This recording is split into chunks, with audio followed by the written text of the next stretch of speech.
আমি সজীব ওয়াজেদ জয় বলছি। আপনারা জানেন এই গত কয়েক সপ্তাহ ধরে আমাদের বাংলাদেশের যে গন্ডগোল সংকট চলছে, এই যে ছাত্রদের কোটা বিরোধী আন্দোলন, কোটার বিরুদ্ধে আমরাও ছিলাম। শুরু থেকেই আমাদের সরকার কোটা সরিয়ে দিয়েছে, আমাদের সরকার তাদের সম্পূর্ণ দাবি মেনে নিয়েছে। এটা আদালতের একটা রায় ছিল, এটা আমাদের সরকারের করা ছিল না। তাও আমরা অ্যাপিল করে দ্রুত এই কোটা তুলে দেই। তাতেও আন্দোলনকারীরা সন্তুষ্ট না। আমরা তাদেরকে আলোচনায় ডেকেছি, আমরা একটা জুডিশিয়াল কমিশন করেছি, যে সংঘর্ষে যে হত্যাকাণ্ড হয়েছে সেটার বিচারের জন্য। অনেক পুলিশ অফিসার যারা অতিরিক্ত ফোর্স ইউজ করেছে তাদেরকে আমরা সাসপেন্ড করেছি। তাতেও এই আন্দোলনকারীরা সন্তুষ্ট নয়। আমরা যতই ছাড় দেন, প্রধানমন্ত্রী নিজেই তাদেরকে ডেকেছেন যে আসেন আমরা আলোচনায় বসি, তাতেও তারা সন্তুষ্ট না। আমরা যতই ছাড় দিতে থাকি, যতই তাদের দাবি মেনে নিতে থাকি, তারা কিছুতেই সন্তুষ্ট না, তারা খালি দাবি বাড়িয়ে যাচ্ছে।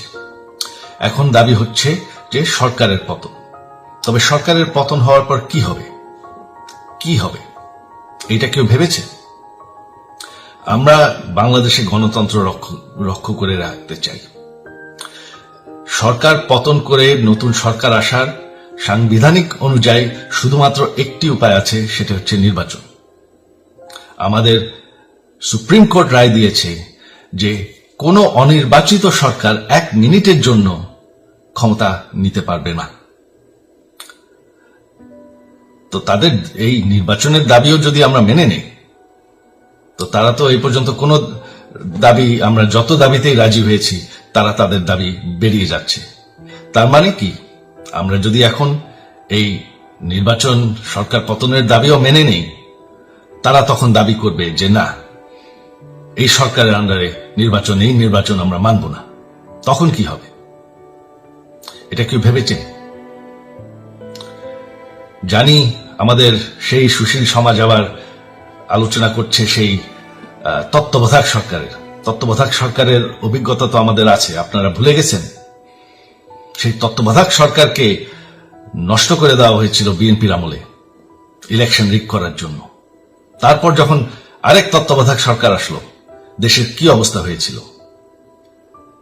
শেষমেশ সব থেকে বড় কথা যে আমাদের সংবিধানে স্পষ্ট বলা আছে এবং আমাদের সুপ্রিম কোর্ট রায় দিয়েছে যে অনির্বাচিত সরকার 1 মিনিটের জন্য দেশের ক্ষমতায় থাকতে পারবে না।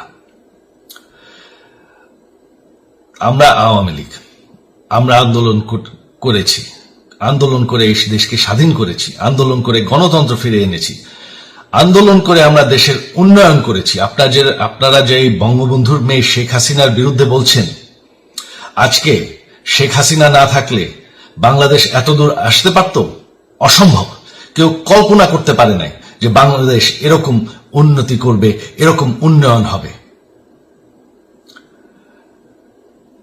ঠিক আছে, শেখ হাসিনার পর আপনাদের কি হবে সেটা আমারও চিন্তার বিষয় না, আমার পরিবারের আর চিন্তার বিষয় না, আপনারা বুঝবেন। তবে এইভাবে সংঘর্ষ করে, হত্যাকাণ্ড করে ক্ষমতা দখল করা যাবে না। এটা আর আন্দোলন না। যখন পুলিশ হত্যা করা হচ্ছে, নিরীহ মানুষের উপর হত্যাকাণ্ড চলছে, মানুষের বাসায় আগুন দেওয়া হচ্ছে, জার্নালিস্টদেরকে হত্যা করা হচ্ছে, এটা হয়ে গেছে সন্ত্রাস। আর সন্ত্রাস মোকাবেলা শুধুমাত্র একটি ভাবে করা যায়। আমার অনুরোধ, আমাদের ল এনফোর্সমেন্ট, আমরা অনেক ধৈর্য দিয়েছি আর ধরেছি, তবে এখন আর এটা সহ্য করা যাবে না। ল এনফোর্সমেন্ট এজেন্সি, বিজিবি এবং কি আমাদের মিলিটারির প্রতি আমার আহ্বান যে আপনাদের দায়িত্ব হচ্ছে আমাদের দেশের মানুষকে নিরাপদ রাখা। এবং আমাদের দেশকে নিরাপদ রাখা, আমাদের দেশের সংবিধানকে নিরাপদ রাখা, সংবিধানকে রক্ষা করা। তার মানে 1 মিনিটের জন্য কোনো অনির্বাচিত সরকার আমাদের ক্ষমতায় আসতে দিবেন না। এটা হচ্ছে আপনাদের দায়িত্ব, কারণ সেইটা হলে আমরা আবার পাকিস্তানের মতন হয়ে যাব। আমাদের এই যে 15 বছরের উন্নয়ন সব শেষ হয়ে যাবে। বাংলাদেশ এর থেকে আর কোনোদিন ফিরে আসবে না। আমিও সেটা চাই না, আপনারাও সেটা চান না। আমি সজীব ওয়াজের জয় যতদিন আমার পক্ষে সম্ভব আমি সেটা হতে দেব না।